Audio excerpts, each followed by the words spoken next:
What is grace? Have you ever wondered about grace? Divine grace. What does grace mean? And no, I don't mean will and grace. Within the Christian tradition, grace is most often bound with the concept of unmerited favor. But from that point on, the thoughts and the definitions of grace, God's grace, go in many different directions. The fact is, although this is a small, uncomplicated word, it is generally agreed that theologically it is extremely complex to understand in its entirety. But we're going to try. We often hear God's grace and hear of God's grace being referenced in conjunction with God's love. The two go hand in hand, and often we hear them at this spot, at our communion table. I speak about the elements as reminders for us of God's love and God's grace. But once again, what does that really mean? Earlier in the week, I was speaking with someone about some of the things that were going on within our world at this point in time, and in the conversation I said, what the world needs now is more of God's grace. But this got me thinking. If we ask different people, I wonder what this would mean for them. In working to understand, some people have tried to explain grace by using acronyms, taking the word GRACE and applying a different word to each letter. There's a YouTube video of a young man doing this with great enthusiasm, and as he goes on, he becomes more enthusiastic. So I thought maybe there was something in what he shared that would provide some value to our conversation. So, I'll share with you some of the things that he said about grace. So listen for the letters that spell grace. G-R-A-C-E. Grace. Gained righteousness at Christ's expense. Gift realized adequately covers everything. Get ready and come expectantly. Grace is a growing revolution and carnal execution, giving redemption and communion to everyone. Through grace, God is granting rest after condemnation ends. And he went directly into the next one because the gap has been realized and connected entirely. God reigns and Christ is exalted. Grace is proof that God really always can endure. As I was listening intently to this video, my head was spinning, and there had been so many different acronyms given in an ever-increasing pattern that I actually couldn't remember one of them. Although some needed explanation, and I'm sure that the place that I would end up theologically would have been different from this young man, I found truth in many of the things that he had actually said. But mostly I ended the experience thinking, you know, grace is all that and so much more. So from YouTube, I went to the dictionary and I looked up the word grace. The definition for grace has many different possibilities. Given the way that we use the word in the context, these include such things as elegance or beauty of form, a pleasing or attractive quality of form, in other words, someone having good graces, favor or goodwill, mercy, clemency or pardon, an allowance of time after a debt or a bill has become due before action can be taken, a grace period. And in terms of a theological definition, the freely given, unmerited favor of the Creator. The influence of the Spirit of Yahweh, of God, working within us to regenerate and to strengthen us. And once again, when I was done, as I read through the lists of different meanings, lengthy and multiple definitions, I walked away thinking, you know, grace is all that and so much more. Then as I continued to think about God's grace, I thought maybe God's grace can be best described through an illustration to help bring deeper meaning, as sometimes art as a picture will hold so much more meaning than anything that I could say, a picture being worth 1,000 words. To help us to grasp all the different facets and the aspects of God's grace, I thought we'd try this other approach. So I found a story told by Jeffrey Zaslow in his book, Tell Me All About It. He writes this. Years ago, this was back in the early 1990s, my father coached a team of 8-year-olds. He had a few excellent players and some who just couldn't get the hang of the game. Dad's team didn't once win all season. His team was only down, but in the last inning of the very last game, his team was only down by a run. There was one boy who had never been able to hit the ball or to catch it. With 2 outs, it was his turn to bat. He surprised the world and he hit a single. The next batter was the team slugger. Finally, Dad's players might win a game.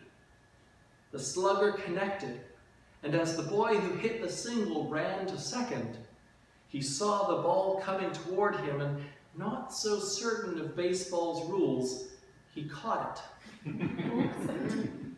Final out. Dad's team lost. Quickly, my father told his team to cheer. The boy beamed.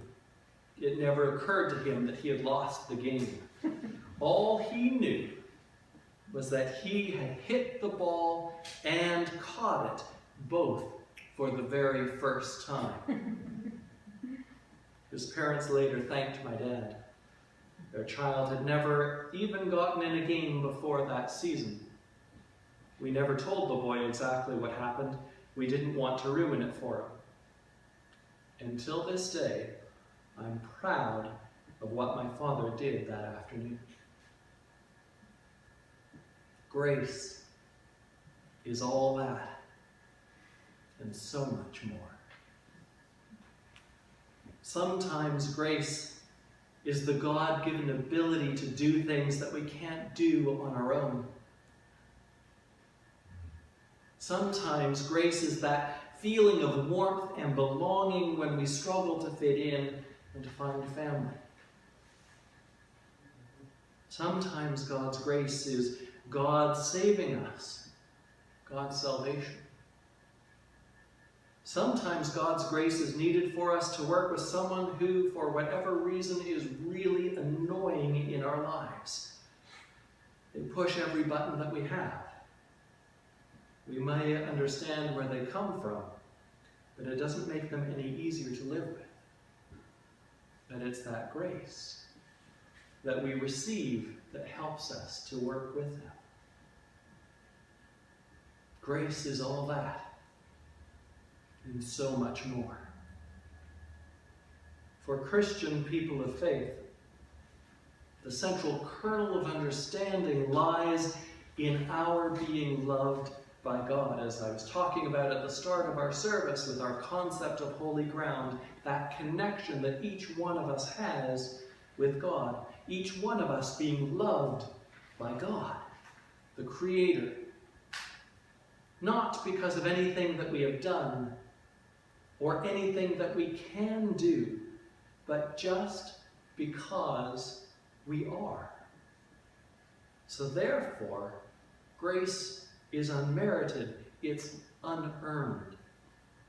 It's given to us freely. And even when we experience moments in our own lives when we do things that may cause others to question and to wonder or to scratch their heads, God still loves us. still envelops us with grace, just like the coach and the young baseball player. God sees in us the success that others may not see and applauds us for hitting the ball and catching it for the very first time, even if it means that it causes our team to lose the game. Grace is all that and so much more. As we deal with the effects of the breakdown of civility and social kindness all around us, we need more grace. We need to depend on God's grace more. And we need to pray for and practice grace even more. We need to pray for an outpouring of grace within our own church and within our denomination. So if you have the gift of prayer, I ask you to add these things to your list. Wouldn't it be wonderful to see an easing of anger and experience an ease of living together within our city here?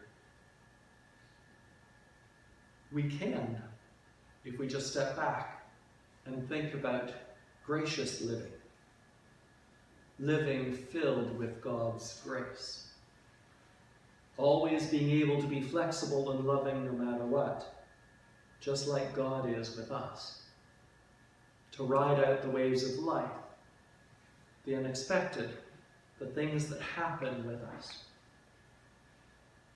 Cheering when a member of our own team catches the ball and causes us to lose the game. And instead we celebrate the fact that they caught the ball. The word grace this day and age is often connected with the old language of the church and can be such a turnoff for people. Tied with terms like salvation and redemption, righteousness, but really these words speak to God's love for us. A love that is extended to us no matter where we are in life or what we've been caught up in. Because grace is all that and so much more. The simple word grace has gotten me thinking about other words, as I had shared with you beforehand, words that we often use in church on a regular basis and their meaning. So starting with tonight's message, I'll be doing a sermon series looking at different words that we use regularly in church and that we oftentimes don't think about their meanings. But we need to. We need to stop and to go back. And for some of those words, we need to reclaim the meaning for us today.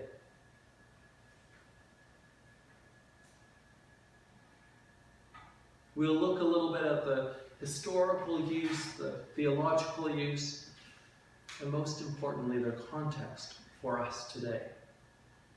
This isn't meant to be an intellectual exercise, but a way for us to apply and to live our lives of faith in a relevant way today.